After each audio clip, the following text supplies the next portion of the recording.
Сайн байцгаана уу? За манай Солон эмнэлэг 2006 онд байгуулагдсан. За одоор 3 салбартай. За байгуулагдсан цагаас хойш ер нь жил болгон нийгмийн хариуцлагын хүрээнд хүмүүнлэгийн ажлыг явуулж байгаа манай эмнэлэг үзлэг мэс засал гэх мэт. За энэ жилийн хувьд гэх юм бол орон нутагт Ус аймгийн төв болон сумдуудад нийлээд 330 гаруй хүнд нүдний үзлэг хийсэн байгаа.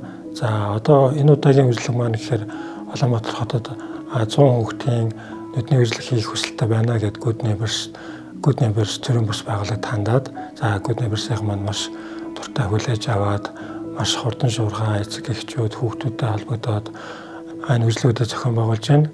Сайн байцгаана уу? Намайг нүдний эмч Тэмүүлэн гэдэг Солон гар ажлын төвд нүдний эмчээр ажилладаг. Манай эмнэлэг бол тухайн хүүхдүүдтэй хамтраад нүдний үзлэг хийхэд бол ихэвчлэн харааны хугарлын гажиг буюу холын хараанда шил зүүдэг хүүхдүүд байж таарсан. Хүүхдийн нүдний үзлэг яагаад чухал юм бэ гэхээр хүүхдийн нүд бол 0-8 наснд харааны хөгжил маш хурдцтай явж идэг. Тэгэхээр ер нь бол эрт үзүүлэх юм бол нүдний альва өвчин эмгэгээс бол бүрэн сэргийлэх боломжтой байдаг. За бид бүхэн яагаад энэ үзлэгийг зохион байгуулж байна гэхээр ер нь Монголд бүх насныхны дунд л нүдний өвчлөл хараа модал их байна. Тэр дундаа хүүхдүүд. Тийм ч учраас бид бүхэн тусламж хэрэгцээний шаардлагатай байгаа хүүхдүүдтэй нүдийг үзэж өгөөд мэдлэг олгоод сургалт ороод багаас нь мэдлэгжүүлэх зорилгоор энэ үзлэгийг зохион байгуулж байгаа.